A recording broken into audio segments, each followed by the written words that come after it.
Hello everyone, कैसे हो आप सभी लोग। आप सभी का बहुत बहुत स्वागत है हमारे इस चैनल रुपेश ऑन ड्यूटी पे। तो आज की इस वीडियो में हम आप लोगों के लिए लेकर आए हैं जेनेटिक्स के most 15 important question with concept. हर एक क्वेश्चन को हम उसके कॉन्सेप्ट के क्लैरिटी से समझेंगे और तब क्वेश्चन को सॉल्व करेंगे। वीडियो अगर आपको पसंद आती है तो आप भी इस पर प्यार दिखाइएगा एंड ज़्यादा से ज़्यादा शेयर और लाइक कीजिएगा। तो चलिए स्टार्ट करते हैं। क्वेश्चन नंबर फर्स्ट यहाँ पर बोल रहा है, मनुष्य का निषेचित अंडा कहाँ ले जा मतलब डैश ले जाता है unfertilised egg of human carry.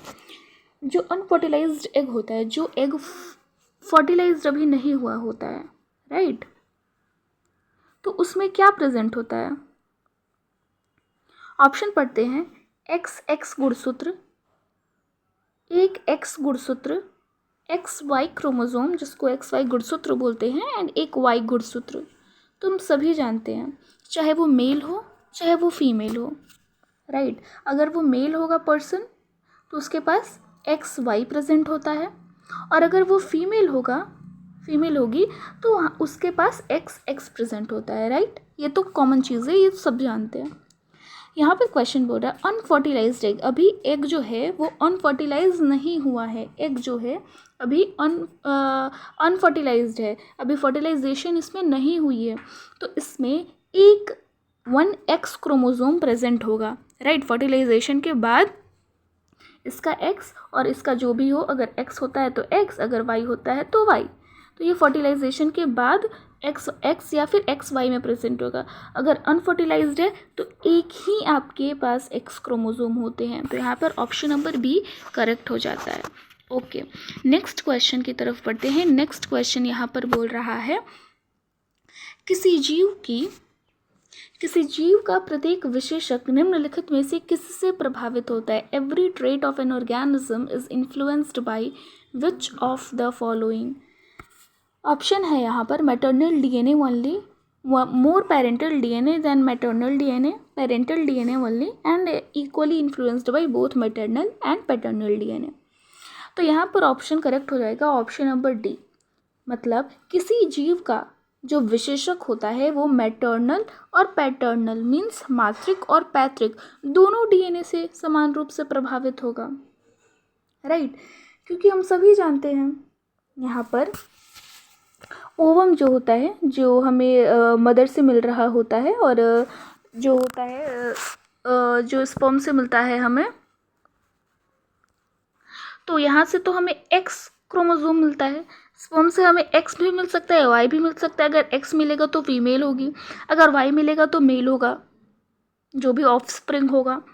तो यहाँ पर इक्वली जो भी उनके डीएनए होते हैं मैटरनल और पैटर्नल दोनों का इक्वली इन्फ्लुएंस्ड होगा उसके ऑफस्प्रिंग में। तो यहाँ पे correct option option number D हो जाएगा। ओके, नेक्स्ट क्वेश्चन की तरफ बढ़ते हैं। Monohybrid cross is the combining of two plant with dash different version of a trait. Monohybrid cross एक विशेषता के विभिन्न संस्करण वाले दो पौधों का संयोजन है। तो मोनोहाइब्रिड क्रॉस की अगर मैं बात करूं तो आप सभी को पता है मोनोहाइब्रिड क्रॉस क्या होता है। चलिए थोड़ा सा पहले यहाँ पर हम समझते हैं मोनोहाइब्रिड क्रॉस किसे बोलते हैं। मेंडल ने जो मोनोहाइब्रिड क्रॉस दिया था वो कैसा था, ठीक है। तो मोनोहाइब्रिड क्रॉस की अगर मैं बात करूं तो यहाँ पर टू कैरेक्टर्स को लिया जाता है। फॉर एग्जाम्पल, अगर कोई प्लांट टॉल है जिसको हम लोग कैपिटल टी से डिनोट कर रहे हैं, एंड एक प्लांट हमारा ड्वार्फ है जिसे हम लोग स्मॉल टी से डिनोट कर रहे हैं। तो ये चीज़ हमें अभी के लिए फ़िलहाल याद रखनी है कि एक था हमारा कैपिटल टी एंड एक है हमारा एक है हमारा कैपिटल टी एंड एक है हमारा स्मॉल टी। यहाँ पर क्रॉसिंग हुई है इन दोनों में। पनेट स्क्वायर की अगर पनेट स्क्वायर से मैं सॉल्व करूँ यहाँ पर, तो हमें यहाँ पर क्या देखने को मिलेगा। यहाँ पर capital T, here is small T and small T, इन दोनों के कॉम्बिनेशन से हमें देखने को मिलेगा capital T small T, capital T small T, capital T small T and capital T small T. Right. मतलब F1 ऑफस्प्रिंग में, F1 जेनरेशन में सारे के सारे प्लांट्स हमें टॉल देखने को मिलेंगे। फिनोटाइप इनका टॉल होगा, भले ही जीनोटाइप इनका डिफरेंट है, राइट। F1 जनरेशन में सारे के सारे प्लांट टॉल होंगे। तो ये है हमारी मोनोहाइब्रिड क्रॉस, जिसमें एक टॉल प्लांट था, एक डॉर्फ प्लांट था, और हमने F1 जनरेशन कराया तो सारे के सारे प्लांट्स हमारे टॉल निकले। अगर मैं इन दोनों की फिर क्रॉसिंग कराती हूँ, वन सेकेंड, इन दोनों की अगर क्रॉसिंग कराती हूँ, सेल्फिंग कराती हूँ, तो अब हमें क्या मिलेगा? अगेन हम पनेट स्क्वायर से देखते हैं, कैपिटल टी स्मॉल टी, यहाँ पर है capital T and small T, ठीक है, कैपिटल टी स्मॉल टी ऐसे करके हम यहाँ पर लिख रहे हैं।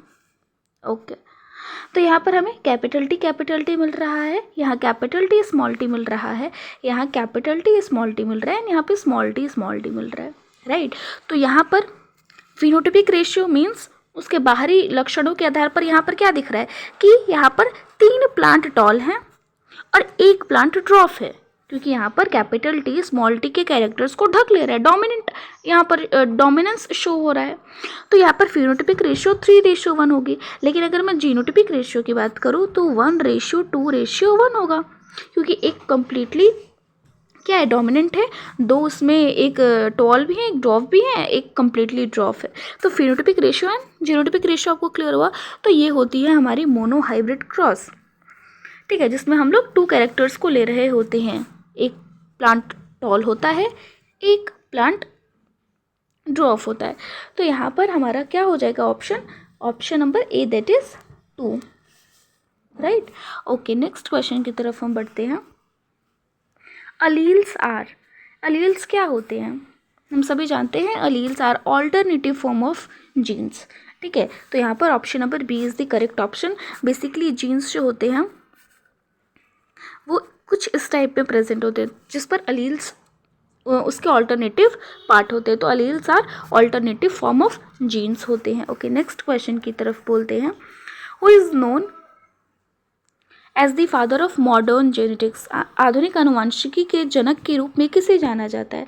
तो हम सभी जानते हैं जेनेटिक्स अगर मैं बात करूँ तो फादर ऑफ मॉडर्न जेनेटिक्स हमारे ग्रेगर जॉन मेंडल हैं, जिन्होंने पी प्लांट पर वर्क करा था एंड इसके 7 कंट्रास्टिंग ट्रेड्स के ऊपर बेसिकली अपनी पूरी की पूरी स्टडी करी थी, जिसमें उन्होंने बहुत सारी चीज़ें दिया था, monohybrid cross, dihybrid cross, उन्होंने बहुत सारे लॉज दिए थे, जैसे लॉ ऑफ डोमिनेंस हुआ, लॉ ऑफ सेग्रीगेशन हुआ, लॉ ऑफ इंडिपेंडेंट असॉर्टमेंट हुआ। तो बहुत सारे लॉज हमारे मेंडल साहब ने दिया था एंड इसलिए इन्हें हम लोग मॉडर्न जेनेटिक्स के फादर बोलते हैं, राइट।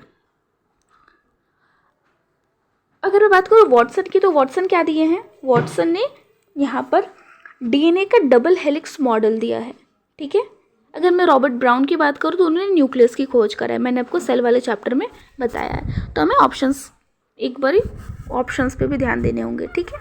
ओके, नेक्स्ट क्वेश्चन है, किसी जनसंख्या में जीनों के योग को क्या कहते हैं? हम सभी जानते हैं जीन पूल बोलते हैं। तो करेक्ट ऑप्शन यहाँ पर हो जाएगा option number D. Okay, next question की तरफ पढ़ते हैं। Mendel's law of independent assortment was based on parent P plant differ many traits. Mendel का स्वतंत्र वर्गीकरण का नियम मूल मटर के पौधों में कितने लक्षणों में भिन्नता पर आधारित था? तो हम सभी जानते हैं कि मेंडल का जो इंडिपेंडेंट असॉर्टमेंट था, जिसे हम लोग स्वतंत्र वर्गीकरण का नियम बोलते हैं, वो दो लक्षणों में भिन्नता पर आधारित था, राइट। तो यहाँ पर करेक्ट ऑप्शन हो जाएगा ऑप्शन नंबर डी। यहाँ पर बेसिकली 2 कैरेक्टर्स को लिया जाता, जैसे हम लोग शेप ले लेते थे एंड साइज ले लेते थे, ठीक है। तो आपको याद रखना है कि मेंडल का कौन सा लॉ क्या बातें बोल रहा है। यहाँ पर लॉ ऑफ इंडिपेंडेंट असॉर्टमेंट था, स्वतंत्र वर्गीकरण का नियम था, तो 2 कैरेक्टर्स हम ले रहे थे, उसके चाहे शेप साइज ले ले चाहे और भी चीज़ें ले ले, ठीक है। ओके, नेक्स्ट क्वेश्चन की तरफ बढ़ते हैं। मानव शरीर में गुणसूत्रों की संख्या कितनी होती है? That is most important question सारे एग्जाम्स के लिए। हम सभी जानते हैं 23 क्रोमोसोम्स जो होते हैं वो मदर से आते हैं, 23 क्रोमोसोम फादर से आते हैं, टोटल 46 क्रोमोसोम हो जाते हैं, 23 पेयर्स होते हैं। यहाँ पर पेयर नहीं पूछा है, नंबर पूछा है, तो यहाँ पर करेक्ट ऑप्शन हो जाएगा option number D, that is 46। Okay, next question की तरफ बढ़ते हैं। एक मादा युग्मक में कितने गुणसूत्र होते हैं? तो मैंने अभी जस्ट आपको बताया कि एक मादा फीमेल गेमेट में 23 होते हैं, मेल गेमेट में 23 होते हैं, एंड ऑफस्प्रिंग में 46 नंबर ऑफ क्रोमोसोम्स चले जाते हैं। तो option number B is the correct option. Okay, next question की तरफ बढ़ते हैं हम। Which option best represent the production of a Punnett square? कौन सा ऐसा विकल्प पुनेट वर्ग की भविष्यवाणियों को सबसे बेहतर ढंग से दर्शाता है? तो यहाँ पर अगर मैं ऑप्शंस की बात करूँ तो भाई बहनों में आनुवंशिकी संलग्न, ये तो ऐसे कुछ नहीं था। माता पिता में डीएनए का अनुक्रम, ये भी नहीं था। कई पीढ़ियों में आनुवंशिक उत्परिवर्तन, तो ये भी नहीं है। बेसिकली पनेट स्क्वायर क्या था? अब सबको पता है कि मेंडल ने बहुत सारे लॉज बनाए थे एंड बहुत सारे क्रॉसेस करवाए थे, जैसे monohybrid cross, dihybrid cross. तो उस क्रॉस को सिंप्लीफिकेशन के लिए, उसको अच्छे से सिंप्लीफाई करने के लिए, ताकि लोगों की अंडरस्टैंडिंग डेवलप हो कि मेंडल करना क्या चाहते हैं, कहना क्या चाहते हैं, तो उसे सॉल्व करने के लिए पनेट स्क्वायर आया था, जो अभी मैंने आपको बताया था कि एक मेंडल के बेसिकली जो भी प्रोडक्ट्स होते थे उनको क्रॉसिंग कराने का एक तरीका होता था, जो अभी हमने पहले आपको बताया। तो बेसिकली वो क्या था, जीनोटाइप एंड फिनोटाइप प्रोबेबिलिटीज थी। तो option number D is the correct option. ये सारी चीज़ें गलत हो जाएंगी। Okay, next question is Mendel ने मटर के पौधों का चयन क्यों किया था? What is the reason behind this? कि वो सस्ते थे।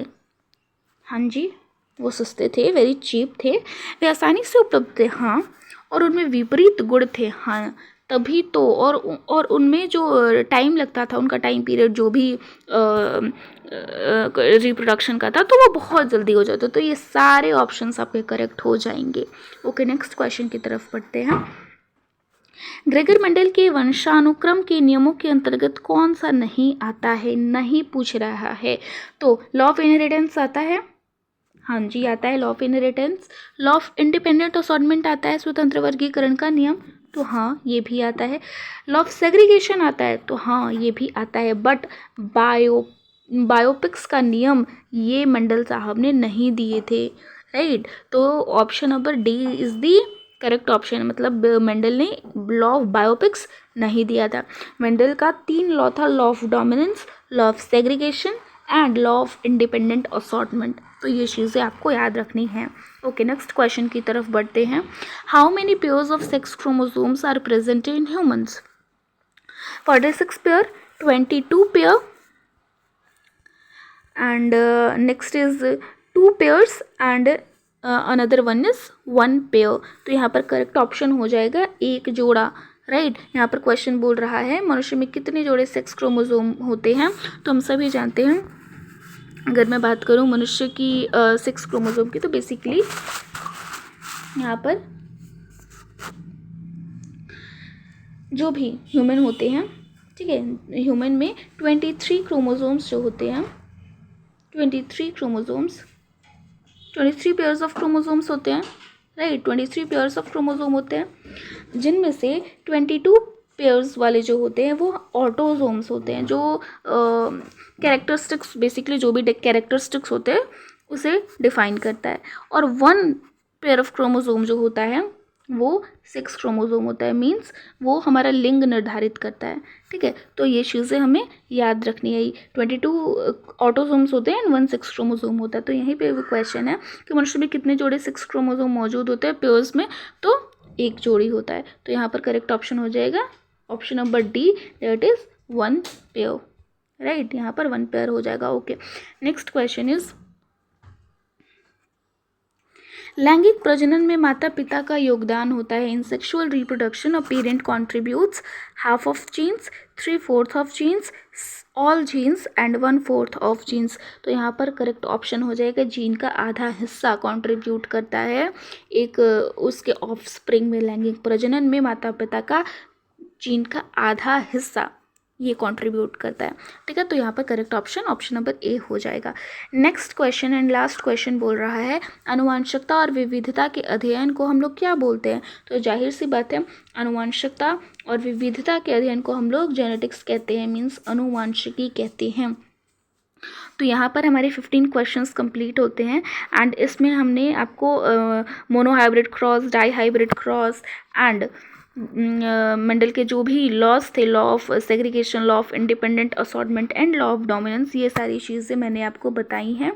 एंड ये जेनेटिक्स बहुत इंपॉर्टेंट चैप्टर है, बेसिकली आपके एग्जाम पॉइंट ऑफ व्यू से बहुत सारे क्वेश्चंस बनते हैं एंड अगर आपका एक भी कॉन्सेप्ट इस पर छूटता है तो आपसे क्वेश्चन सॉल्व नहीं होंगे। तो इस 15 क्वेश्चंस में आप इसे अच्छे से करना ताकि कोई भी आपसे क्वेश्चन ना छूटे एग्ज़ाम का। और कमेंट सेक्शन में ज़रूर बताना कि आपको हमारी वीडियोस कैसी लगी। मिलते हैं किसी नेक्स्ट वीडियो में किसी नए इंपॉर्टेंट चैप्टर और टॉपिक के साथ। Till then bye bye.